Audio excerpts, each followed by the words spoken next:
بسم اللہ الرحمن الرحیم۔ محرم الحرام کے سلسلے کا خصوصی پروگرام، جیسا کہ آپ سب جانتے ہیں آج روز عاشور ہے۔ سن 61 ہجری میں میدان کربلا میں نواسۂ رسول جگر گوشۂ علی و بطول نے اسلام کی سربلندی کے لیے ایک ایسی قربانی دی جس کی مثال نہ آج تک پیدا ہو سکی ہے اور نہ آئندہ ہوگی۔ امام حسین علیہ السلام نے کربلا کے ریگزار میں اپنے 72 ساتھیوں کے ساتھ وہ کارنامہ رقم کیا جس کی مثال نہیں ہے۔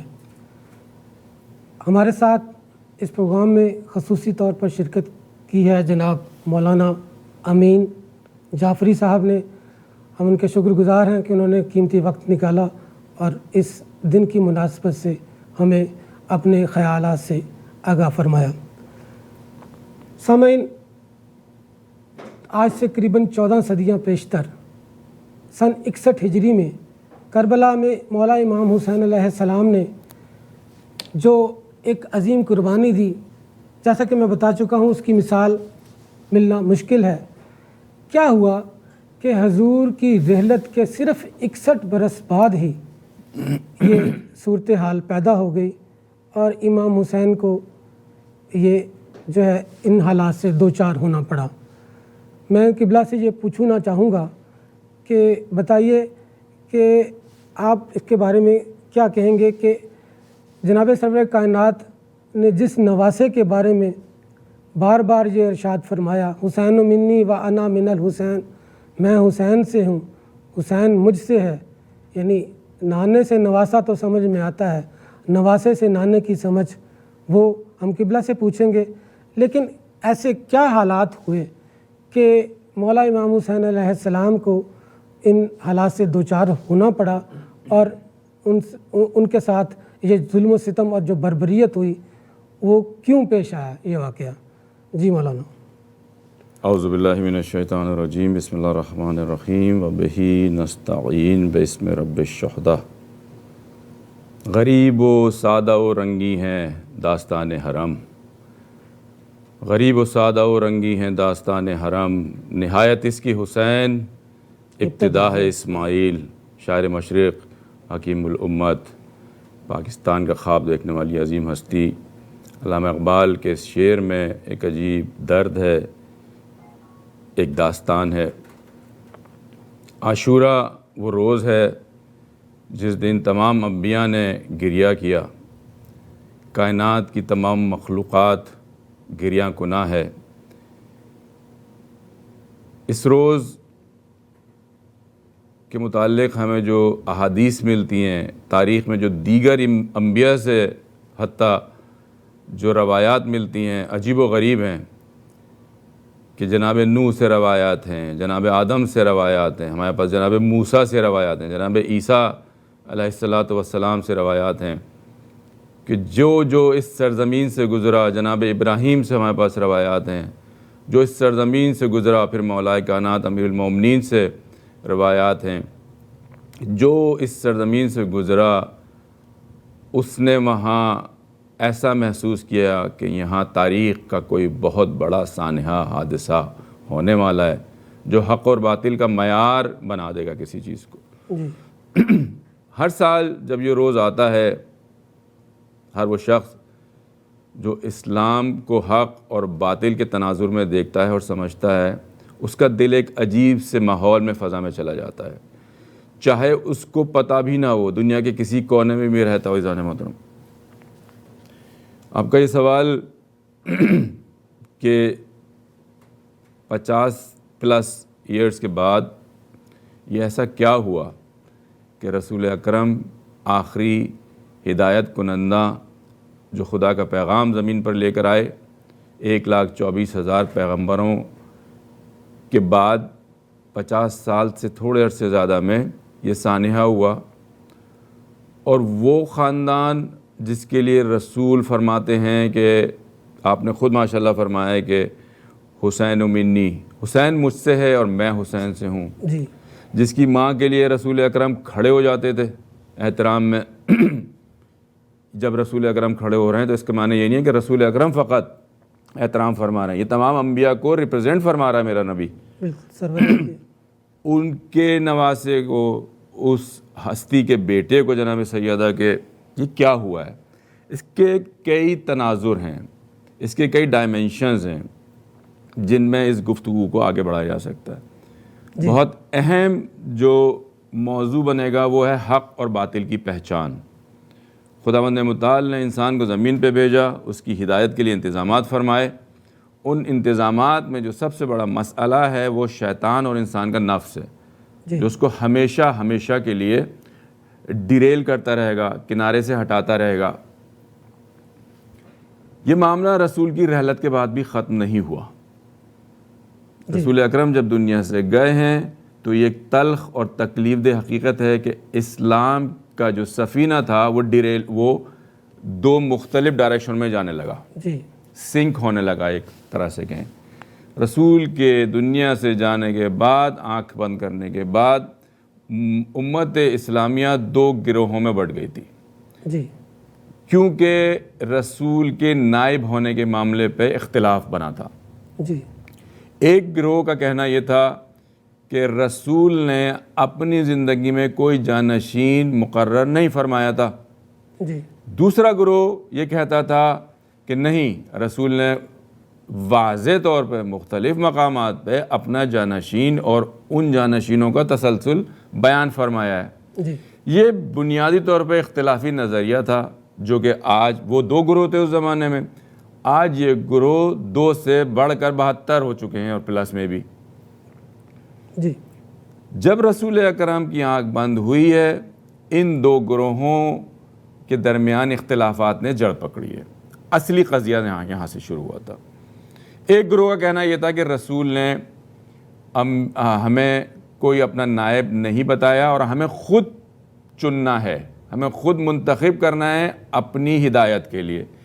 ایک گروہ نے کہا کہ نہیں، ایسا ممکن نہیں ہے، ہم خود نہیں چن سکتے، انبیاء کی بعثت جو ہے وہ خداوند متعال فرماتا ہے، تو انبیاء کے پیغام اور اس کی پاکیزگی کی سطح اتنی بلند ہے کہ اس کے لیے عام آدمی کسی کو منتخب کرنے کی صلاحیت نہیں رکھتا، اور اس کے لیے بھی اس جیسے تو نہیں لیکن کسی حد تک معصوم، گناہوں سے پاک، علم سے پر، شرافت، تقوی، پاکیزگی اور شجاعت کا پیکر وجود ضروری ہے۔ وہ نبی کی سطح کا نہیں ہوگا لیکن نبی کے شوز پہننے کی قابلیت رکھتا ہے۔ ایک گروہ کا یہ کہنا تھا۔ اب یہ گروہ جب آگے بڑھتا ہے تو اکثریت نے خلافت کو چنا کہ ہم رسول کے نائب کے طور پہ خلافت کی رائے اختیار کرتے ہیں۔ جناب رسول کے جانے کے بعد یہ خلافت کا سلسلہ شروع ہوا، خلیفہ اول، خلیفہ دوم، خلیفہ سوم۔ خلیفہ چہارم کی جب نوبت آئی، باری آئی خلیفہ بننے کی، تو یہ وہ گروہ تھا جو دراصل امام علی کا پیروکار تھا، اور وہ گروہ اس بات کا نظریے کا مخالف تھا کہ ہم خود چنیں گے۔ تو یہاں پر آ کر ایک بڑا اچھا برج بن گیا کہ امام علی اور ان کے پیروکار جو تھے، ان کا کہنا یہ تھا کہ رسول نے نائب کی حیثیت سے امام علی کو چنا، اور ان کے پیروکاروں نے بھی اس بات سے اتفاق کیا، یعنی دوبارہ اکٹھے ہو گئے دونوں گروہ۔ جی ہاں، ایک برج بن گیا اور دو گروہ اکٹھے ہو گئے۔ یہاں پر آ کر ایک گروہ جو خلافت ہی کا پیروکار تھا، نظریہ خلافت کا، جو شام میں تھا، امیر معاویہ کے نام سے، اس نے بغاوت کی اور امام علی کی خلافت یا امامت کو قبول نہیں کیا۔ جب قبول نہیں کیا تو یہاں ایک گہرا شدید اختلاف ہوا۔ اس اختلاف کی بنا پر کئی جنگیں ہوئی ہیں جو امیر معاویہ اور نائب رسول کے درمیان ہوئی ہیں۔ 3 بڑی جنگیں ہیں جن میں حفاظ کے قتل ہوئے ہیں، جن میں نماز تہجد پڑھنے والوں کے قتل ہوئے ہیں۔ ایک بڑا خونی زمانہ تھا یہ اسلام کے لیے۔ اس دوران امام علی بھی شہید ہو جاتے ہیں، اور اس کے بعد ان کے صاحبزادہ امام حسن، تشیع کے حساب سے 12 امام اس دنیا میں موجود ہیں۔ امام حسن تشریف لاتے ہیں اور امام حسن جو ہیں وہ امیر معاویہ سے صلح کر لیتے ہیں اور یہ جنگ اور یہ اختلافی معاملات ایک حد تک ختم ہو جاتے ہیں. صحیح. اب یہ معاملات جب ختم ہوئے تو صلح کے کچھ نکات ہیں جن میں سے ایک اہم نکتہ تھا کہ امیر معاویہ نے جناب امام حسن علیہ الصلوۃ والسلام سے یہ ڈیل کی تھی, یہ طے کیا تھا, یہ شرائط میں سے ایک شرط تھی صلح کی کہ میرے بعد میرے خاندان میں خلافت نہیں رہے گی صحیح. اور ہم خلافت کسی اور انداز سے آگے بڑھائیں گے. اور یہ طے ہوا تھا کہ آگے معاملہ کنسنسس کے ساتھ آگے بڑھے گا. یہ طے ہوا تھا کہ میرے خاندان میں نہیں ہوئی. یہ نکتہ تھا اہم. اور اس نکتے پر آ کے یہ کربلا کا سانحہ جڑ پکڑتا ہے. امیر معاویہ کے دنیا سے جانے کے بعد یزید کو نامزد کیا. یزید امیر معاویہ کا بیٹا ہے اور جو ویل نول گناہگار, معروف اپنی عیاشیوں میں غلطاں, معذرت, ہر قسم کے گناہوں کا شکار اور ایک ثابت شدہ فاسق و فاجر وجود کا حامل شخص تھا. امیر معاویہ نے پہلا یہ قانون توڑا, اس کے بعد یزید کو منع کیا کہ حسین سے بیعت کی بات نہ کرنا. صحیح. یزید تخت نشین ہوتا ہے اور اس نے کچھ لوگوں سے بیعت کی بات کی. ان میں سب سے پہلے امام حسین کو اس نے رابطہ کیا مدینہ میں. جی. یہاں سے جو ہے معاملہ نے تیزی پکڑی ہے. ایک گروہ جاتا ہے مدینہ, امام حسین سے سوال و جواب کرتا ہے. امام کہتے ہیں مجھ جیسا اس جیسے کی بیعت نہیں کر سکتا. تشیع کے عقیدے کے مطابق خدا کے دین کا اختتام اتنی آسانی سے نہیں ہوگا کہ رسول 1,24,000 پیغمبر آئے, چلے گئے اور امت پہ چھوڑ کے چلے گئے وہ اپنا معاملہ. جی. اس معاملے کو, امانت کو سنبھالنے کے لیے قابلیت چاہیے تھی. وہ مجھ جیسا آپ جیسا انسان نہیں رکھتا. جی. یہ بات بھی ہے کہ یزید نے شریعت میں جو ہے تبدیلی کرنے کی کوشش کی. جو شخص نفس پرست ہوگا, شہوت پرست ہوگا, اس کا دین سے کوئی تعلق ہی نہیں ہے دراصل. جس طرح آج بھی ہو رہا ہے کہ حکومتیں بنانے کے لوگ رنگ اوڑھ لیتے ہیں, لبادہ اوڑھ لیتے ہیں دین کا یا کسی بھی نظریے کا. حتیٰ آپ دیکھیں کرسچینٹی میں مشکلات رہی ہیں, جوڈیزم میں مشکلات رہی ہیں. لوگ دین کا لبادہ پہن کر کیا کر رہے ہیں کہ اپنی منمانی کر رہے ہیں. تو یزید کا مرحلہ وہی تھا ایگزیکٹلی کہ اس نے علماء کو خریدا, دیندار طبقوں کو اس نے خریدا اور ان کو خریدنے کے بعد ایسے فتاوا جاری کروائے کہ فلانا شرعی مسئلہ کوئی مسئلہ ہی نہیں ہے, اوور رائٹ کر دیے. رسول اکرم کے جو احکامات تھے قرآن سے جو کانٹراڈکٹ کر رہی تھی چیزیں, ان کو لا کر عوام میں رائج کر دیا. یہ وہ ٹرننگ پوائنٹ تھا, جو ریڈ لائن تھی. امام حسین نے کہا نہیں, دس از اٹ. ایک حد تک برداشت کیا تھا معاملہ. اس کے بعد امام حسین علیہ السلام نے کہا کہ نہیں, اب مجھے حتماً جو ہے کاؤنٹر کرنا ہوگا, روکنا ہوگا. ڈزنٹ میٹر کہ میرے ساتھ کتنے لوگ آتے ہیں اور کتنے لوگ نہیں آتے ہیں. اس موقع پر امام حسین نے مدینہ کو ترک فرمایا, حج کے لیے مکہ شریف آئے. مکے میں حالات بہت زیادہ سیاسی طور پہ ابتر ہو چکے تھے اور حرم کعبہ میں احتمال تھا کہ یزید کے جاسوس گھوم رہے تھے تلواریں لیے ہوئے اپنے لباسوں میں چھپائے ہوئے کہ وہ اہل بیت اور ان افراد کو جو ان کے ساتھ تھے, اصحاب تھے امام حسین کے, ان کو قتل کر دیتے. اچھا, یہ بھی درست ہے کہ بہت سارے جو صحابی اس وقت موجود تھے جناب سرور کائنات کہ انہوں نے یزید کی بیعت کی. جی ہاں, بے تحاشا کراؤڈ ایسا تھا ان کے اصحاب میں سے بھی اور اصحاب کی اولادوں میں سے بھی جنہوں نے جاہو, دنیا, شہوتوں کی وجہ سے, سیاسی منصب کی وجہ سے اور خوف کی وجہ سے حق کا ساتھ نہ دیا. حق کا ساتھ نہیں دیا. امام حسین کو انہوں نے کہا کمپرومائز کر لیں, یزید کے ساتھ ڈیل کر لیں کوئی. ہماری نظر میں امام کا مطلب ہوتا ہے صاحب عصمت, وہ ہستی جو سب سے شجاع ہوتی ہے کائنات میں اس موقع پر, نائب رسول کے تناظر میں. تو وہ کسی خوف کا شکار نہیں ہوتی, کسی لالچ کا شکار نہیں ہو سکتی.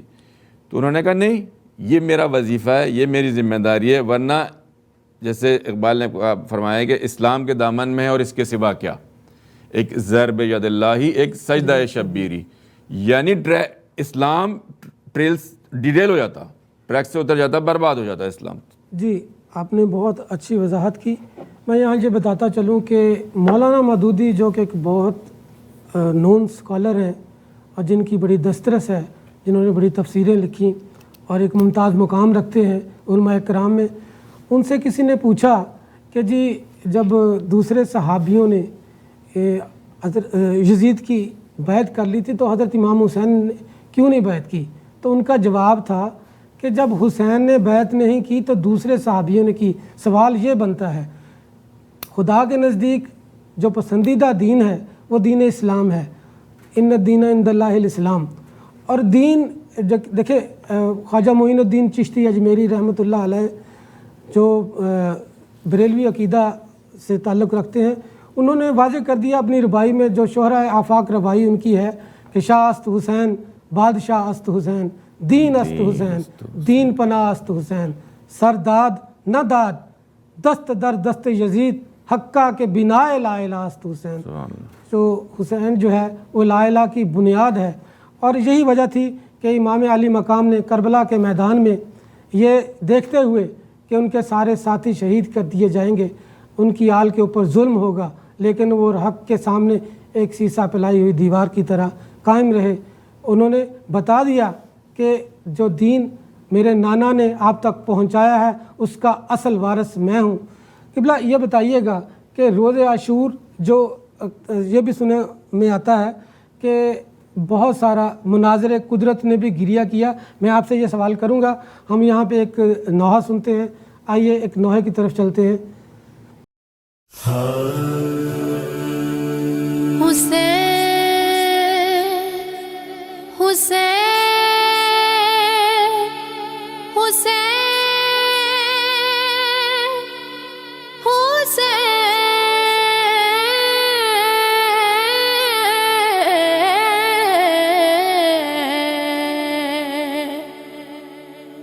حسین ابن علی کا قیام نیزے پر،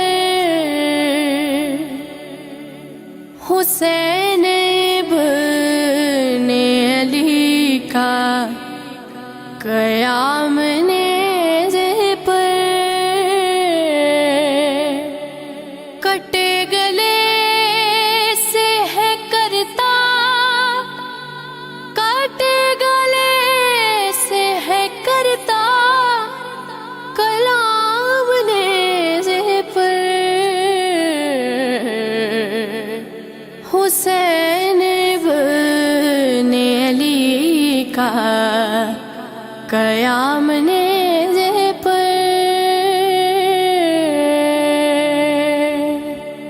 قرآن کی آیت پڑھ پڑھ کے یہ سناتا ہے، قرآن کی آیت پڑھ پڑھ کے یہ سناتا ہے، خدا کی باتیں بتائیں، خدا کی باتیں بتائیں تمام نیزے پر، حسین ابن علی کا قیام نیزے پر. توحید کو ہے بچایا، لوٹا کے گھر اپنا، توحید کو ہے بچایا، لوٹا کے گھر اپنا.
قیام نیزے پر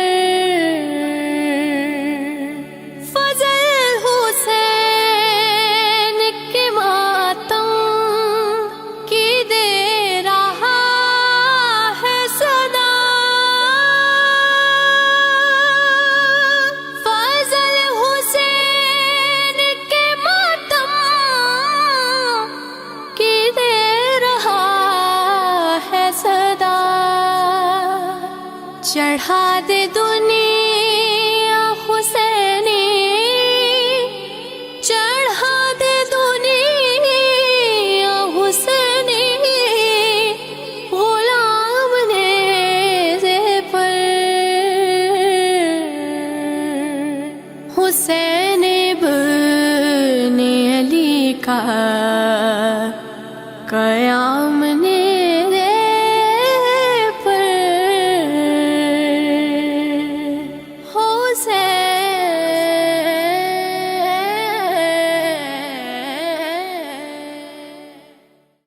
ناظرین و سامعین، آپ محرم الحرام کے سلسلے کا پروگرام دیکھ رہے ہیں۔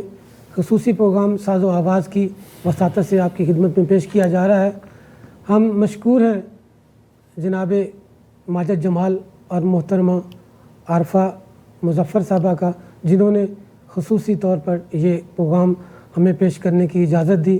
بہت شکریہ، اللہ تعالیٰ ان کی توفیقات میں اضافہ فرمائے۔ یہ پروگرام آپ ای آواز ریڈیو پر بھی سن سکتے ہیں، دیکھ رہے ہیں اور سن رہے ہیں، اور ای آواز ٹی وی پر بھی نشر کیا جا رہا ہے، اور اسے اگر آپ بعد میں سننا چاہیں تو یہ آپ ای آواز کی ویب سائٹ پر جا کر سن سکتے ہیں، اور ای آواز ایپ ڈاؤن لوڈ کر کے بھی آپ سن سکتے ہیں۔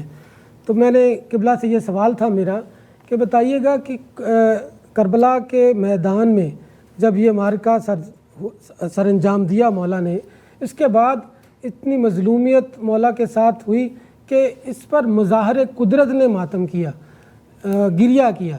تو اس کی بہت سی روایات موجود ہیں، آپ اس میں سے ہمیں بتائیے گا کہ چند جو کہ مناظر قدرت نے اس کے اوپر اس واقعے کے اوپر گریہ کیا۔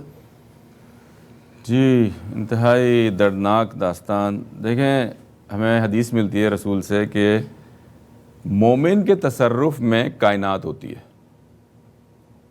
کبھی اس جملے کو ملا کے سوچئے کہ مومن کے تصرف کا مطلب ہے اس کے ڈسپوزل پر کائنات ہوتی ہے، یعنی وہ جو چاہے کرے۔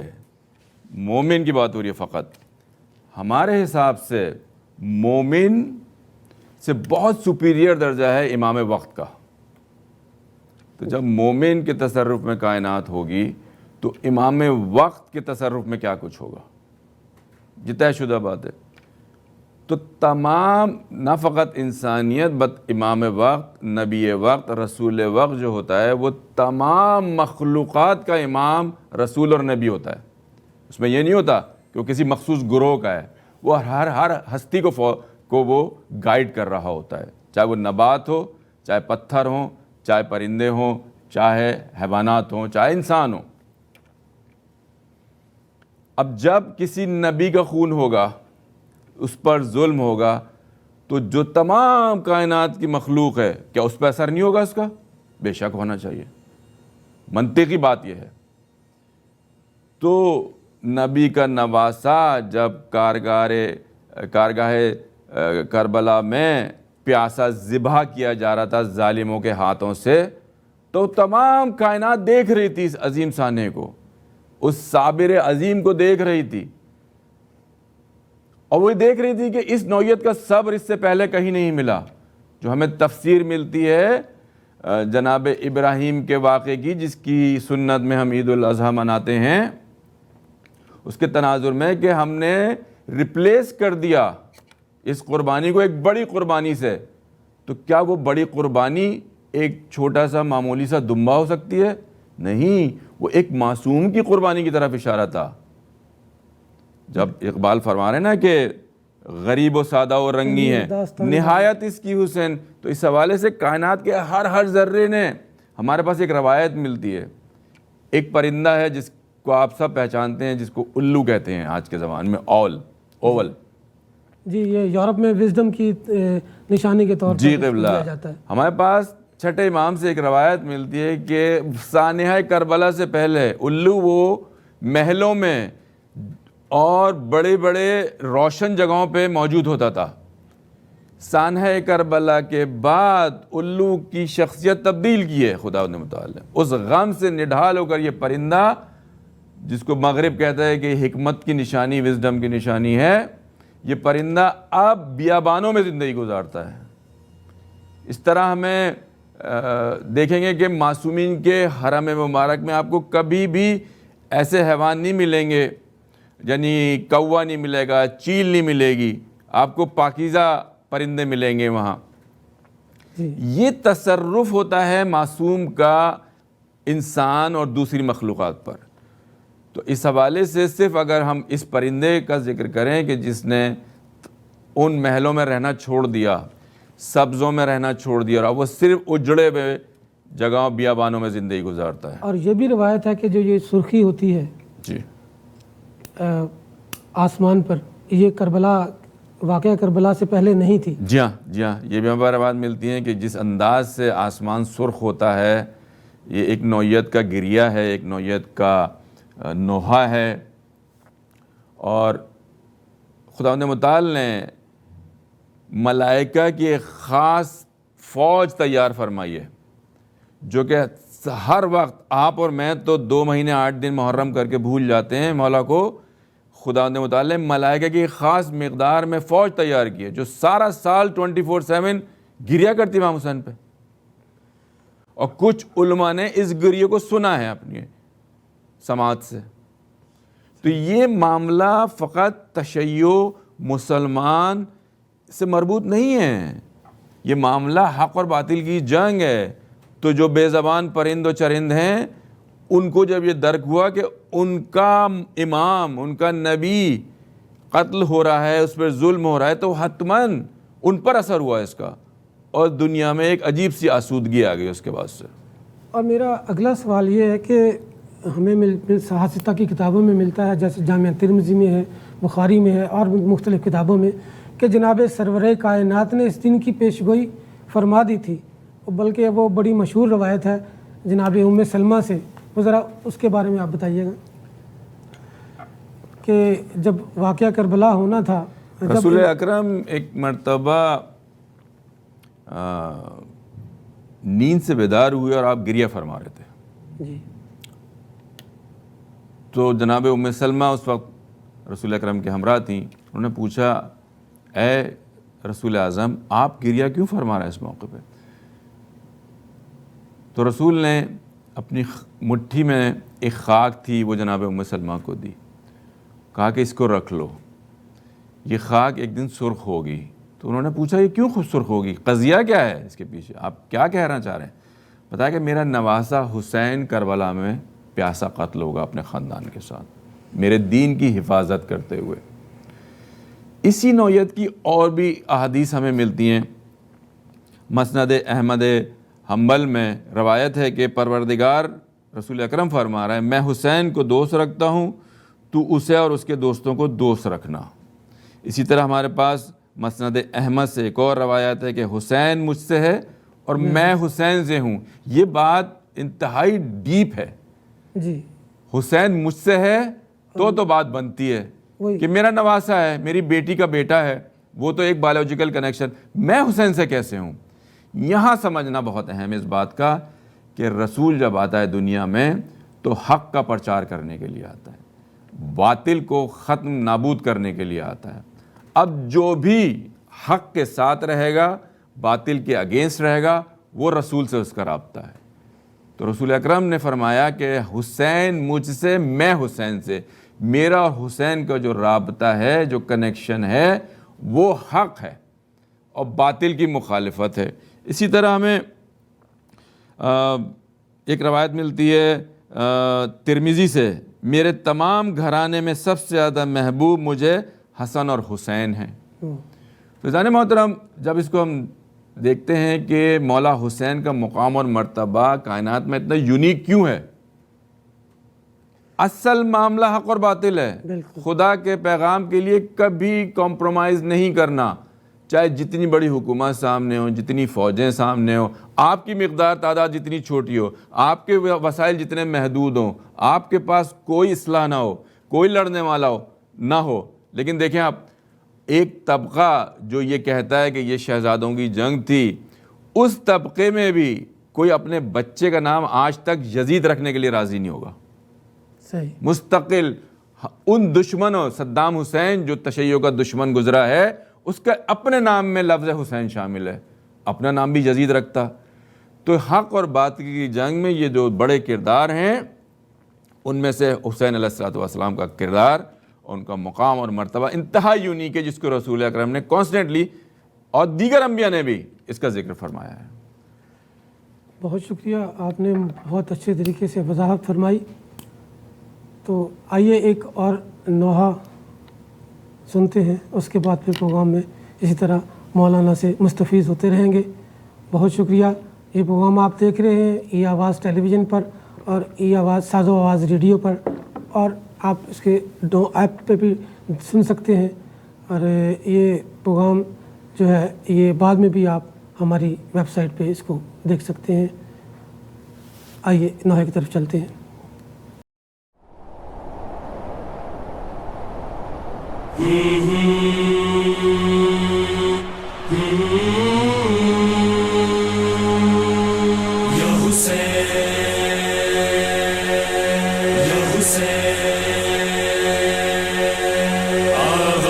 سفر لے کے زادے سفر، جب چلے قافلہ سوئے کرب و بلا. آغاز سفر یا حسین لے کے زادے سفر، یا حسین جب چلے قافلہ سوئے کرب و بلا.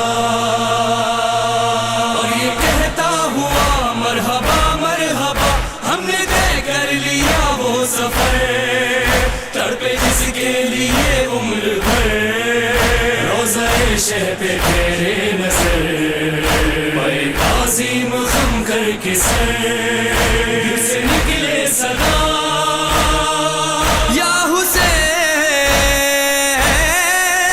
دل سے نکلے صدا یا حسین. آ گئے کربلا یا حسین، ہر آزادار کا بس یہی خواب ہے، اور ہے لب پر صدا، ہے لب پر صدا. اے کربلا اے نینوا اے ماریا، اے کربلا اے نینوا اے ماریا. زندہ باد زندہ باد زندہ باد کربلا کربلا کربلا، اے کربلا زندہ باد کربلا کربلا، اے کربلا زندہ باد. کربلا حق و باطل کی پہچان ہے، کربلا خود میں ایک عہد و پیمان ہے، عہد و پیمان ہے. شہر صبر و وفا کرب و بلا زندہ باد.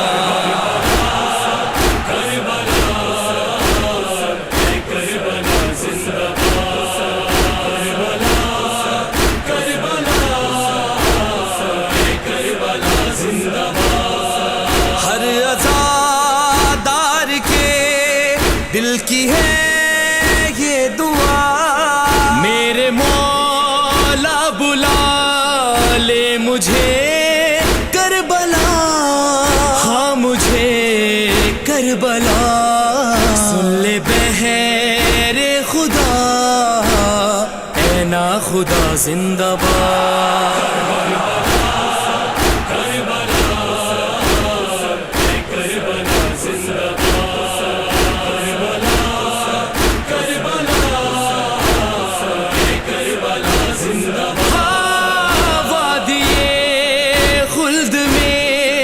جب رکھے ہم قدم ہاتھ سینے پہ ہو دوش پر ہو علم دوش پر ہو علم دور سے دے صدا شاہ ہدا زندہ باد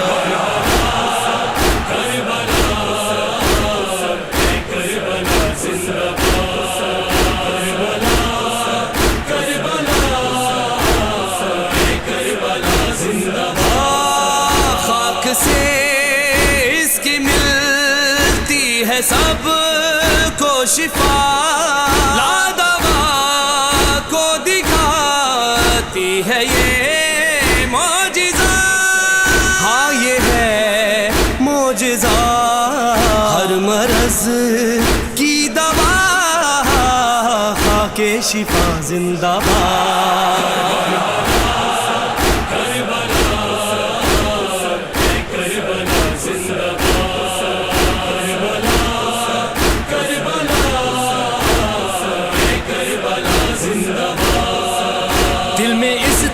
سے ہے بسی کربلا دل دھڑکتا بھی ہے تو 72 دفعہ آ رہی ہے صدا کربلا کربلا میرا سینہ بھی سرور کا ماتم کدا جان قربان تم پر میری ہمارے امام یا حسین آئیں گے در پہ کہتے ہوئے تمہارے غلام یا حسین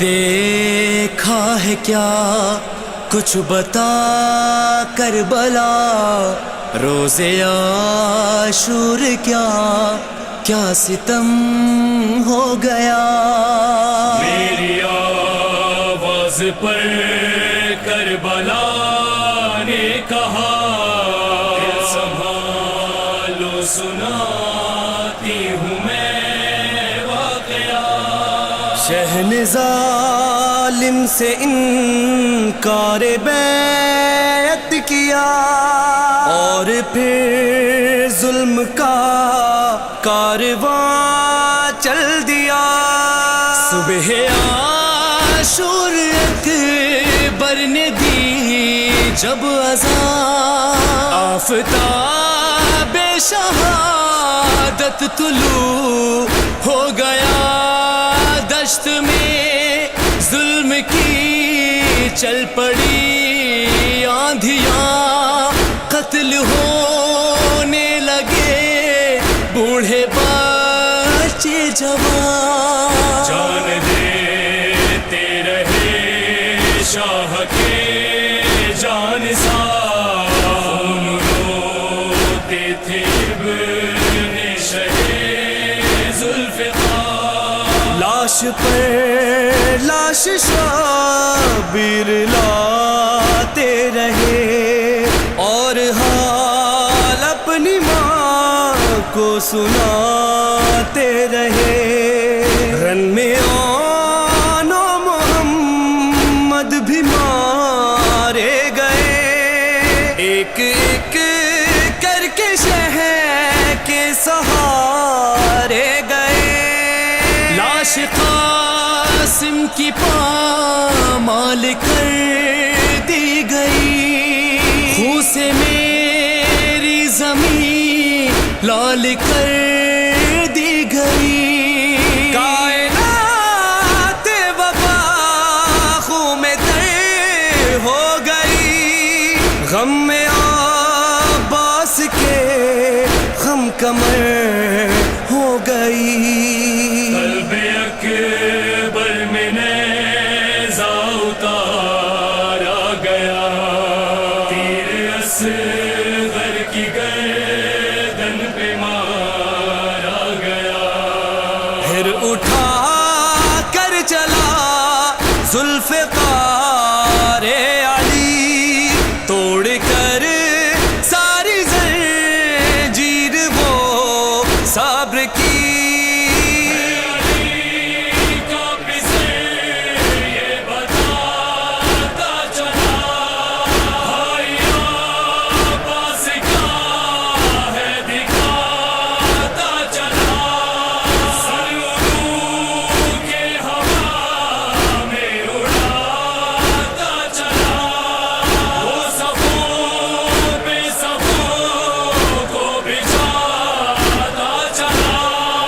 پھر فضاؤں میں گونجی اذان کی صدا، اللہ اکبر اللہ اکبر. پھر فضاؤں میں گونجی اذان کی صدا، شہن سجدہ خالق میں سر رکھ دیا. کند خنجر لیے شمر آگے بڑھا، تن سے شبیر کا سر جدا کر دیا کر دیا کر دیا. ہے یہی داستان کربلا کا بیان، ظلم کی انتہا ہوئی ہے یہاں. دے رہا ہے صدا سن کے دل یہ میرا، کربلا کربلا تو رہے گی صدا. کر دیا نام اسلام پائندہ باد.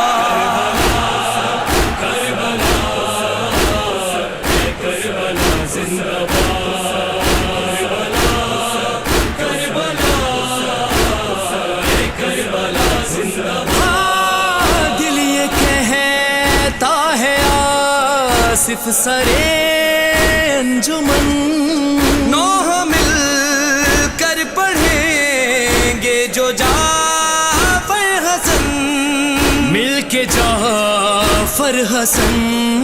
سن کے اہل عزا دیں گے دعا زندہ باد.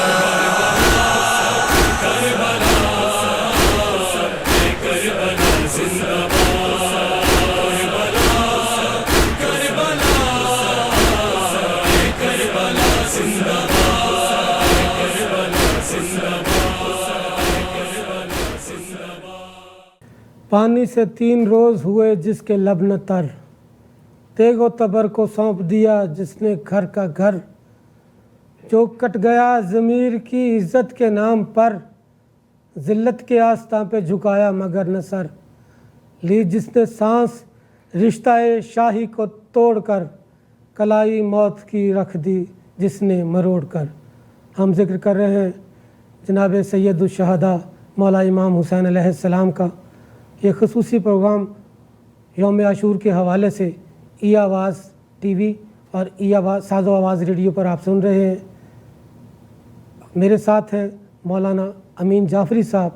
وہ ہمیں مولا امام حسین علیہ السلام کے بارے میں احادیث سرور کائنات کی روشنی میں بیان فرما رہے ہیں. آئیے ان سے پوچھتے ہیں کہ جناب سرور کائنات نے مولا امام حسین علیہ السلام کے بارے میں اور کون کون سی احادیث کے بارے میں ارشاد فرمایا ہے. ایک بہت معروف حدیث ہے بحار الانوار میں، تشیع کی معروف کتاب ہے. یہ حدیث اتنی یونیک ہے کہ اس کے متعلق کہا جاتا ہے کہ یہ عرش الہی کے دائیں جانب لکھی ہوئی ہے. ان الحسین مصباح الہدی و سفینۃ النجات. کیا یعنی یہ حدیث عرش الہی پہ لکھی ہوئی ہے، اور یہ اس وقت بیان ہوئی ہے جب امام حسین اپنے بچپن کے میں تھے، چھوٹے تھے، یہ بھی امام حسین منصب امامت پر فائز نہیں ہوئے. ان الحسین مصباح الہدی و سفینۃ النجات، یہ وہ حسین ہے مصباح الہدی، ہدایت کی شمع، اور سفینۃ النجات، نجات کی کشتی. ایک کشتی جناب نوح کی تھی. آج کے زمانے میں جو مشکلات اور گمراہیاں اور جو تاریکیاں انسانیت کو لپیٹے ہوئے ہیں، اپنے گرد گھیرے ہوئے ہیں، ان سے اپنا کو بچانے کے لیے، محفوظ کرنے کے لیے، ان گمراہیوں سے آپ کو رسول اکرم نے 1400 سال پہلے بیان فرما دیا کہ حسین کی کشتی میں سوار ہو جاؤ. سفینۃ نوح، سفینۃ النجات، حسین کی کشتی میں سوار. جناب نوح کی کشتی جب طوفان آنا تھا، نہیں مثال دی کہ میری بالکل سفینہ نوح کی مانند، وہ ایک الگ حدیث ہے. یہ ایک علیحدہ حدیث ہے. جناب نوح سے جو تشبیہ دی ہے رسول اکرم نے، وہ ایک علیحدہ روایت ہے، حدیث ہے. اور یہ حدیث ایک بالکل علیحدہ ہے. وہ حدیث عرش الہی پہ نہیں لکھی ہوئی. یہ حدیث عرش الہی کے دائیں جانب لکھی ہوئی ہے بہار الانوار کی روایت کے مطابق کہ ان الحسین مصباح الہدی و سفینۃ النجات، یہ نجات کی کشتی ہے، اس میں آ جاؤ. سبحان اللہ. تو آج اگر آپ دیکھیں دنیا میں جو معاملات ہیں، گمراہیاں ہیں، جو غلامیاں ہیں، جس نوعیت کی حکومتیں بن چکی ہیں یزیدی روش پہ چلتے ہوئے، ان سے بچنے کا طریقہ آپ کے سامنے ہے. اربعین کی واک پہ جائیں، آپ کو اندازہ آ جائے گا تشیع کی ہیبت کا. واقعہ کربلا کے بعد دو ہی قوتیں ہیں، جو حسین کے ساتھ ہیں وہ حسینی ہیں، جو یزید کے ساتھ ہیں وہ یزیدی ہیں. یہ بات طے شدہ ہے. آج بھی لوگ یزید کو پروٹیکٹ کرتے ہیں. یزید کی میں بہت ساری یوٹیوب پر ایسی ویڈیوز دیکھتا ہوں جن کے وہ یزید کا دفاع کر رہے ہوتے ہیں. کریں، وہ مطلب ان کا حق ہے، وہ جس کو مانتے ہیں، جس کو چاہتے ہیں اس کا ساتھ دیں، اس کی صفت و ثنا بیان کریں. لیکن چونکہ ہمارا جو دین ہم تک پہنچا ہے وہ جناب سرور کائنات سے پہنچا ہے، اور جناب سرور کائنات نے یہ بتا دیا کہ جو سیدہ شباب اہل الجنہ امام حسین اور امام حسن ہیں، جنت کے جوانان کے سردار ہیں، اور جو میرا دین ہے وہ انہی کے حوالے سے آپ تک آئے گا. یہی وجہ ہے کہ جو ہمارا سورس آف جو ہے ہم جن سے دین لے رہے ہیں وہ انہی کی آل سے ہے. کیونکہ ہمارے عقیدے کے مطابق کہ جناب سرور کائنات نے جب دنیا سے گئے تو یہی ارشاد فرمایا تھا کہ میں تم میں دو چیزیں چھوڑ کے جا رہا ہوں، ایک قرآن اور ایک اہل بیت. اور اہل بیت جو ہے وہ ان کا جو درس ہے ہمیں وہ یہی ہے کہ اسوہ حسینی جو ہمارے پیش نظر ہے اسی پر چلا جائے. اور حق و باطل میں اگر آپ کو تمیز کرنا ہو تو آپ حق کے سامنے آپ کو کسی بھی قربانی دینے پہ اعتراض نہیں ہونا چاہیے. آپ سیسہ پلائی ہوئی دیوار کی طرح حق کے ساتھ کھڑے ہو جائیں. اور یہی جناب سرور کائنات اور مولا امام حسین کا. اب میں ایک نقطہ آپ کو آج کے زمانے سے اسی موجودہ فضا کے تناظر میں عرض کر دوں. ساؤتھ افریقہ سے آپ سب واقف ہیں، ایک ملک ہے جو پچھلے 20-25 سالوں میں سفید فام لوگوں کی حکومت تھی. وہاں ایک شخص کھڑا ہوا جس کا نام تھا نیلسن منڈیلا. نیلسن منڈیلا 20 سال جیل میں رہا ہے. آپ لوگوں کے لیے یہ ایک نقطہ ہے، اس کو آپ گوگل کیجئے گا کہ نیلسن منڈیلا نے یہ طے کر لیا تھا کہ وہ گیو اپ کر رہا ہے اور وہ کچھ ڈیل کر لے گا گورنمنٹ سے. اور اس رات اس نے فیصلہ کیا کہ آپ مجھے آزاد کر دیں، میں آپ کے ساتھ ڈیل کر رہا ہوں. تو ذہن میں رکھیے کہ ساؤتھ افریقن سیاہ فام کمیونٹی اوز ٹو امام حسین. امام حسین کی وجہ سے کیا ہوا اس رات، جس رات نیلسن منڈیلا نے یہ طے کیا کہ میں ڈیل کروں گا. وہ تاریخ شناس آدمی تھا، پڑھا لکھا آدمی تھا. اس کو فوراً خیال آیا کہ نہیں، کوئی چیز اس کے قلب میں اس طرح اتری ایک نور کی مانند، اور اس نے کہا کہ نہیں، میں حسین کی مانند 72 ہوں یا ایون کم، میں ڈٹا رہوں گا. اور میں نے جو طے کر لیا کہ میں ڈیل کر لوں گا حکومت کے ساتھ، میں ڈیل نہیں کروں گا. اور عزیزان محترم، نیلسن منڈیلا نے خود اپنے نوشتار میں، اپنی کتابوں میں جگہ جگہ یہ مینشن کیا ہے بات. آپ ابھی گوگل کر لیں اس کو، سیدھا سیدھا نیلسن منڈیلا امام حسین، آپ کے سامنے پورا اس کا جو اسکرپٹ آ جائے گا کہ نیلسن منڈیلا نے وہ ڈیل نہیں کی اور کنٹینیو کیا اور ایونچولی ساؤتھ افریقہ آزاد ہوا. ایک زمانے میں وہاں نلکوں پہ لکھا تھا فار کلرڈ فار وائٹس, تو دوسرے رنگوں کے لیے الگ انداز سے پانی پیتے تھے لوگ, نل کے لگے ہوئے تھے, اور سفید فام کے لیے علیحدہ. تو نیلسن منڈیلا فقط نہیں, انسانیت میں جہاں جہاں حق اور باطل کی بات آئے گی, انسان فقط اور فقط خداوند متعال کی اس عظیم ہستی حسین شہید سے استفادہ کرتا رہے گا. یہاں میں آپ کو بتاتا چلوں کہ فیض احمد فیض پاکستان کے ایک ویل نون شاعر, جن کو لیفٹسٹ مطلب بائیں بازو کا سمجھا جاتا ہے, اور وہ انہوں نے ایک جناب امام حسین علیہ السلام کے بارے میں شب عاشور پہ ایک مرثیہ لکھا ہے, اور رات آئی ہے شبیر پہ یلغار کی. اس میں ایک شعر ہے ان کا کہ وہ جو جبر کا منکر نہیں وہ منکر دین ہے, جو ظلم پہ لعنت نہ کرے آپ لئی ہے. تو مولا امام حسین علیہ السلام کا درس یہی ہے کہ ظلم کو برداشت کرنے والا بھی وہ بھی جو ہے اتنا ہی گناہ گار ہے جتنا ظلم سہنے سے بھی ظالم کی مدد ہوتی. بالکل. تو یہ پیغام حسینی ہے. میں مولانا صاحب سے گزارش کروں گا کہ مولا امام حسین علیہ السلام کے بارے میں وہ جو ایک حدیث ہے کہ میرے جو یہ نواسے ہیں حسن اور حسین, یہ جوانان جنت کے سردار ہیں, ان کے بارے میں تھوڑی سی بتائیے گا, اس کی ڈیٹیل تفصیل بتائیے گا تھوڑی سی. قبلہ,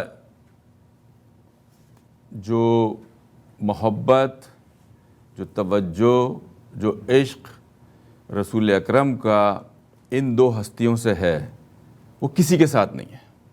یہ ذہن میں رکھیے گا آپ. جناب سیدہ کا لقب مبارک ہے سیدۃ النساء العالمین. وہ بہشت کی خواتین کی سردار قرار پائی ہیں, اور یہ دو نواسے جوانان جنت کے سردار پائے.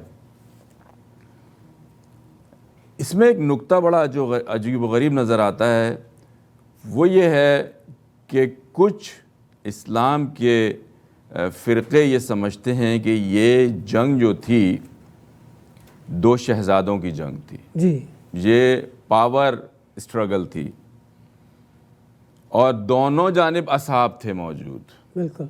تو یہ سوال اپنی جگہ ایک سوال ہے بہت بڑا کہ ایک قاتل بھی صحابی رسول قرار پائے اور مقتول بھی.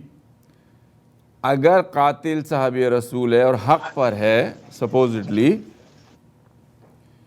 دوسری جانب اگر وہ قاتل حق پر ہے تو وہ دنیا سے جائے گا تو جنت میں جانا چاہیے اس کو. اگر وہ جنت میں جاتا ہے تو کس طرح جنت میں جائے گا, وہاں تو ان کے پاس جنت کی اونرشپ ہے. صحیح. تو میری ناقص رائے میں یہ ممکن نہیں ہے کہ قاتل بھی جنت میں جائے اور مقتول بھی جنت میں جائے.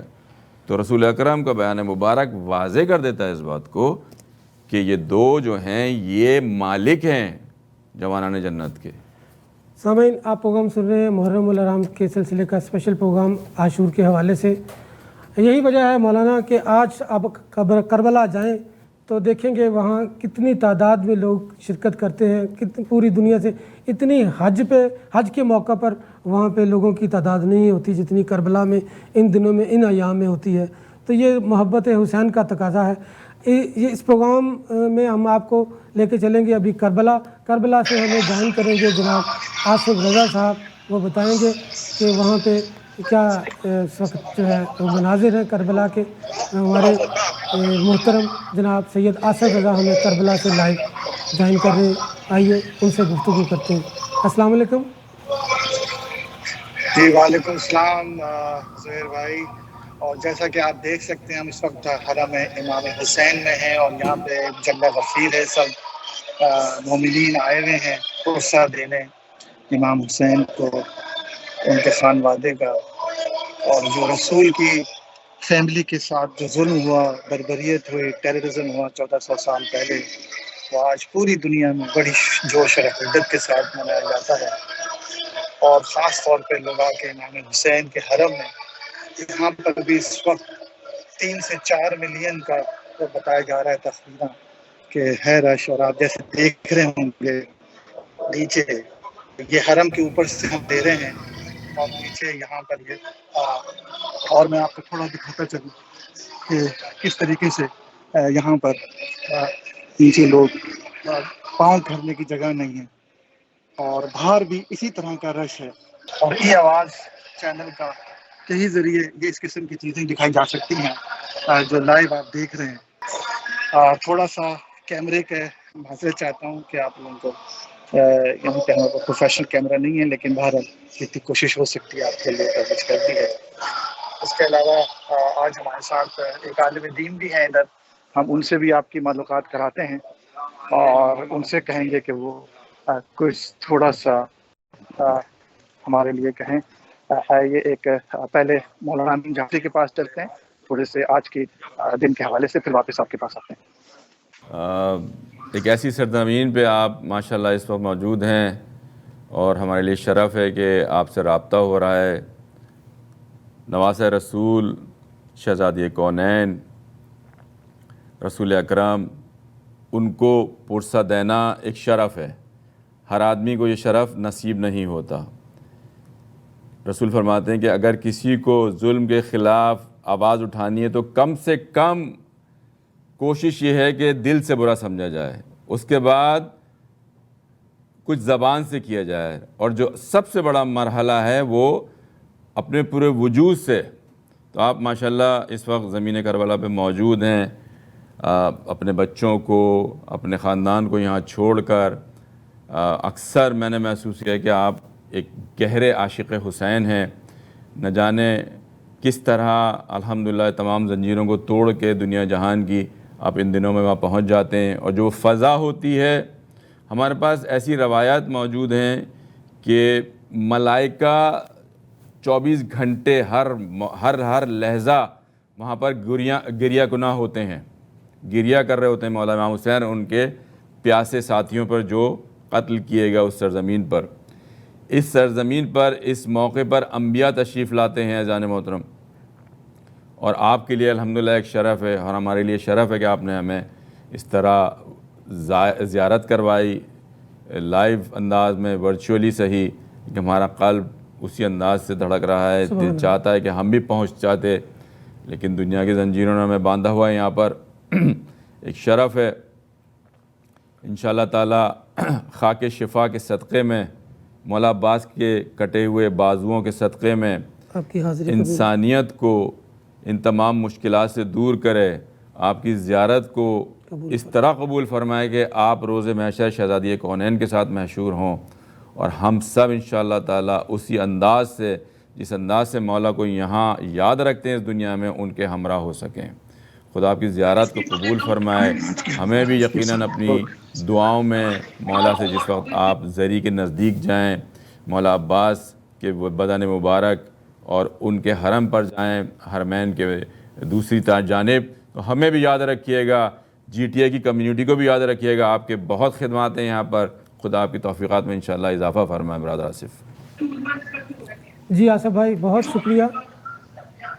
جی یا اللہ، السلام علیکم. وعلیکم السلام. کربلا سے ہمیں قبلہ الحمدللہ میں جوائن شیخ کر رہے ہیں. محمد جمال بول رہا ہوں کربلا سے. اعوذ باللہ من الشیطان الرجیم، بسم اللہ الرحمن الرحیم. الحمدللہ، اس ذات پروردگار کا لاکھ لاکھ شکریہ ادا کر رہے ہیں کہ ہم سب لوگ خداوند عالم نے توفیق دی. آج نائٹ الحمدللہ ہم کربلا میں ہیں. زائرین آغا عبداللہ الحسین پوری دنیا سے، امریکہ، کینیڈا، پاکستان، صرف انڈیا سے بہت یعنی بالکل نہیں ہے. دعا گو ہیں کہ انشاءاللہ خداوند عالم ان کے لیے بھی راستہ فراہم کرے، جو بہت تمنا رکھتے کربلا پہ اس موقع، اس شب عاشور پہ کربلا پہ ہونا واقعاً بہت خوش قسمت ہے. راوی بتا دے رہے منظر قبر الحسین علیہ السلام یوم العاشوراء عارفا بحقہ کہ منظر اللہ فی عرشہ. کوئی بھی انسان روز عاشوراء امام حسین کی زیارت کرے عارفا بحقہ، ان کے حق کو سمجھ کر کے، کانا کہ منظر اللہ فی عرشہ، ایسے ہی ہے خداوند عالم کو عرش پہ زیارت کرنا. پھر آگے بتا دے رہے من بات عند قبر الحسین علیہ السلام، کوئی بھی امام حسین علیہ افضل الصلاۃ والسلام کے قبر کے پاس بات رات رکے لیلۃ عاشورہ، اسی نائٹ آف عاشورہ پہ لقی اللہ یوم القیامہ، قیامت کے وقت خداوند عالم ان کو ملطخن بدمہ، شہداء کے دم کے ساتھ ملطخ یعنی ملاوٹ ساتھ انشاءاللہ قیامت کے وقت محشور ہوگا. وَكَأَنَّمَا قَتَلًا مَعَهُ، انہی کے ساتھ ہے جو شہداء کے ساتھ جو ان امام حسین کے رکاب میں جو شہید ہوئے فی عرصے کربلا. واقعاً آپ لوگ اس روایت سے ہم اور آپ کو پتہ چلتے ہیں کہ ہم اور آپ کو چاہیے کہ جو بھی کربلا میں ہیں وہ جو عزیزیں جو نہ آ پائے ان کے نیابت کر کے، خصوصاً جو بستر بیمار پہ ہے، جو اس کووڈ کے دوران واقعاً بہت سے لوگوں نے کوشش کی اپنے چھوٹے بچوں کو لے کے آئے کربلا میں. یہ ایک محبت ہے جو امام جعفر صادق فرماتے ہیں حرارت فی قلوب المؤمن، یہ حرارت، یہ جوش ہے لا تبرد ابدا، کبھی ٹھنڈا نہیں ہوگا، اور یہ مومنون کے دلوں میں جوش ہے جو محبت آقا عبداللہ الحسین لے کے آتے ہیں. اور آپ لوگ زری میں جانے کے بعد زری ہی میں لکھا ہے، بہت اچھے طریقے سے وہ حدیث موجود ہے، احب اللہ من احب حسینہ، اللہ اس سے پیار کرتے ہیں جو حسین سے پیار کرتے. واقعاً زائرین آقا عبداللہ الحسین ارد گرد گھوم رہے پروانے کی طرح.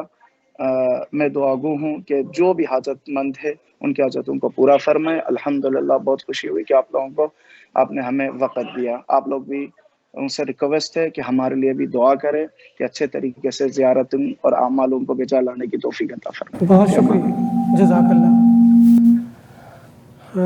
قبلہ ہم اپنے پروگرام کے اختتام کی طرف چلتے ہیں. تھوڑا سا میں آپ امام حسین کے خطبے کے بارے میں بتائیے گا، اس کے بعد ہم آخری نوحے سے ہمارے پروگرام کا اختتام کریں گے.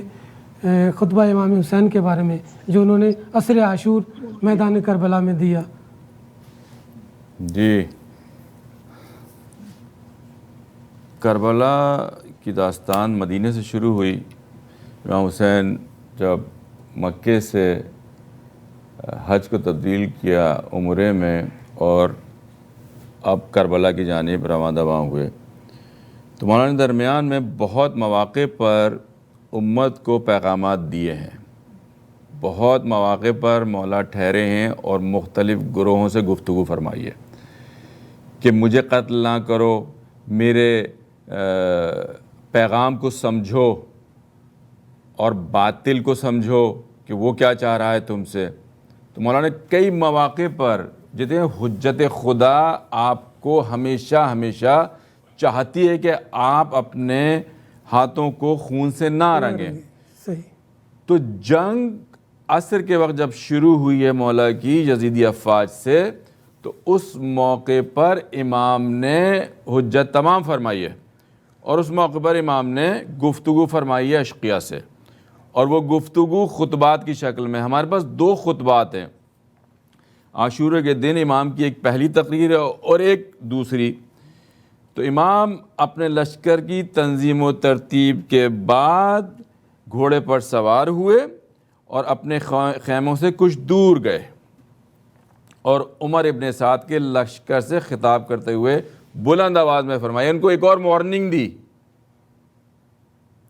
اور اس سے پہلے مولا نے جناب علی اصغر کو لے آ کر ان کی قربانی پیش کی اور کہا کہ یہ دیکھو میں تمہیں ایک اور موقع دے رہا ہوں، اس 6 ماہے کا کیا قصور ہے، خواتین کا کیا قصور ہے، تمہیں میری جان لینی ہے میری جان لے لو. تو مولانا نے شروع کیا خطبہ مبارکہ، ایھا الناس اسمعوا قولی ولا تعجلوا، اے ملاؤنو، اے لوگو میری بات سنو اور جلد بازی کا مظاہرہ نہ کرو کہ تمہیں واعظ و نصیحت کے سلسلے میں اپنی ذمہ داری انجام دے سکوں اور تمہارے پاس آنے کا سبب بتا سکوں. مجھ سے گفتگو کرو. اگر تم نے میری بات قبول کی، میری تائید کی اور میرے بارے میں عدل و انصاف کا راستہ اختیار کیا، تو اس طرح تم سعادت اور کامیابی حاصل کرو گے، اور پھر میرے خلاف جنگ کی تمہارے پاس کوئی دلیل نہیں ہوگی. اے ملاؤنو، میرے گھر کی خواتین جب میری لاش کو پہنچتے ہوئے دیکھیں گی خیموں کی جانب، تم جانتے ہو ان کا کیا حال ہوگا. وہ رسول اکرم کے سامنے اپنی درخواست پیش کریں گی، لیکن اگر تم میری بات مانو اور انصاف سے کام نہ لو تو پھر اپنا ارادہ پختہ کر لو اور اپنے حمایتیوں کو بلا لو، اور تمہاری کوئی بات میری کوئی بات تم پر مخفی نہ رہے. اس کے بعد جو چاہو کر گزرو اور مجھے کسی طرح کی مہلت نہ دو۔ بے شک میرا مالک و مختار خداوند متعال ہے جس نے کتاب نازل کی ہے اور وہ نیک بندوں کا وارث ہے۔ عزیزان محترم، اس کے بعد مولا نے جو آخری خطبے کا ٹکڑا ہے وہ بیان فرمایا ہے۔ عاشورے کے دن امام کی تقریر ہے یہ، اور یہ تھوڑا سا طولانی ہے کہ یعنی خوارزمی لکھتے ہیں کہ عاشورے کے دن سرزمین کربلا پر امام کی دوسری تقریر کی کیفیت یہ تھی، جب دونوں لشکر ہر لحاظ سے تیار ہو گئے، عمر ابن سعد کی فوج کے پرچم لہرا دیے گئے، ڈھول بج رہے تھے اور باجوں کی آوازیں گونجنے لگیں، اور بچے پیاسے تھے دوسری جانب، اور دشمن کے لشکر نے ہر طرف سے امام کے خیموں کو انگوٹھی کے حلقے کی مانند گھیر لیا تھا۔ کہتے ہیں 30,000 40,000 کچھ روایت میں 50,000 افواج موجود تھی جس نے ان 72 کو گھیرا ہوا تھا، اور ان سے کہا کہ خاموشی کے ساتھ ان کی بات کو غور سے سنیں۔ مولا کی بات تاشوں اور ڈھول باجوں میں خاموش کر دی گئی تھی، لیکن وہ لوگ اسی طرح مولا نے کہا خاموش ہو جاؤ، میری بات سنو، لیکن وہ کہتے رہے، شور و غول مچاتے اور چیختے چلاتے رہے۔ یہ دیکھ کر امام نے انہیں خاموش ہونے کا کہا۔ وائے ہو تم پر، کیوں خاموش نہیں ہوتے تاکہ میری بات سن سکو؟ میں تمہیں راہ راست کی طرف لا رہا ہوں، جو بھی میری پیروی کرے گا وہ ہدایت پائے گا، اور جو میری مخالفت کرے گا وہ ہلاک اور تباہی کا شکار ہو جائے گا۔ اور اس کے بعد مولا نے اپنے خطبے کو تمام کیا اور فرمایا کہ مجھے مجہول النسل، یعنی یہ ایک ایسا عجیب و غریب جملہ ہے کہ جن کی نسل کا پتہ نہیں ہے کہ وہ کس طرح دنیا میں آئے، وہ لوگ قتل کریں گے۔ امام نے اس کے بعد اپنے اصحاب اور اپنے خاندان کے لوگوں کو جنگ کی اجازت دی، اور اس کے بعد جو کچھ ہوا عزیزان محترم ہم سب جانتے ہیں، اور شام غریباں برپا ہوئی۔ اس کے بعد زینب اب اکیلی ہے، زینب اب تنہا ہے اس قافلے کی سردار کی حیثیت سے۔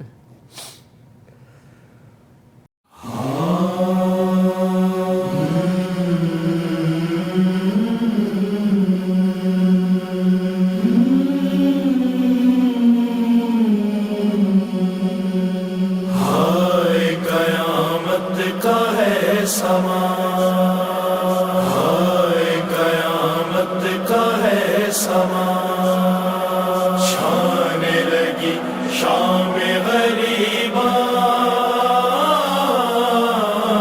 ہائے قیامت کا ہے سما، چھانے لگی شام غریباں، ہائے قیامت کا ہے سما۔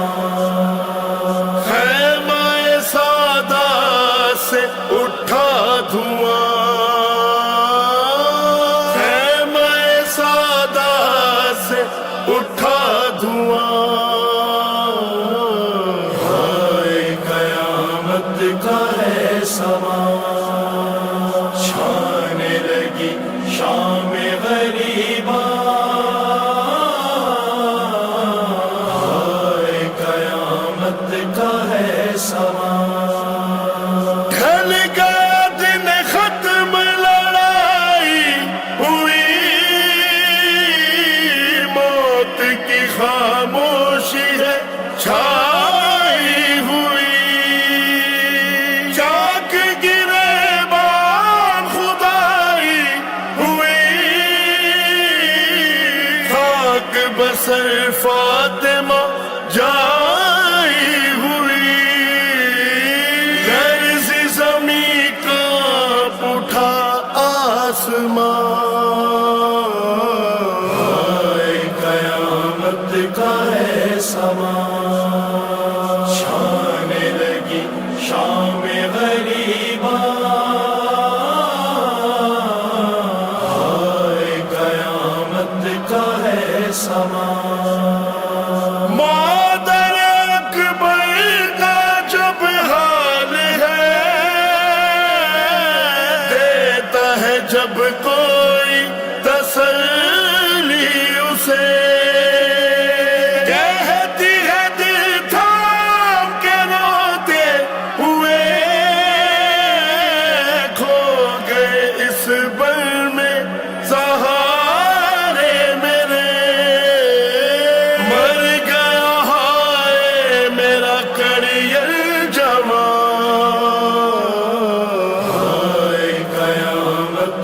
ہے سما چھانے لگی شام غریبا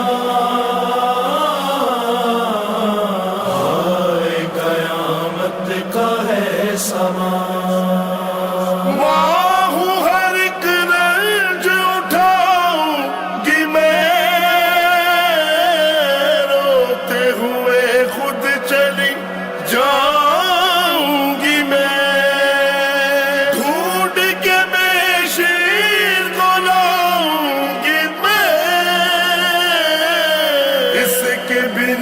جی نہیں پاؤں گی میں رہ گیا ہے میرا بچہ کہاں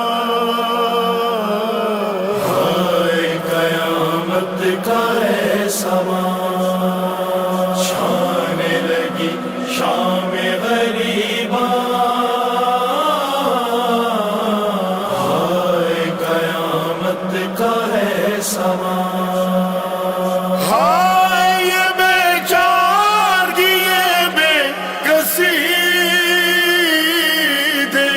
نہیں اس کو دلاسا کوئی دل میں لاشوں کے اکیلی کھڑی کہتی ہے بچی کوئی سہمی ہوئی ڈھونڈنے جاؤں تمہیں بابا کہاں کا ہے سما چھانے لگی شام غریبا ہائے قیامت کا ہے سما ہے یہ گوہر عظمت بنت علی سب کو سنبھالا بھی حفاظت بھی کی شہیدی کے بھی روتی رہی مامتا پہ آج بھی آنے نہ دی ماں تو ہے بس اون محمد کی ماں ہائے قیامت کا ہے سما چھانے لگی شام غریبا ہائے قیامت کا ہے سما ہائے قیامت کا ہے سما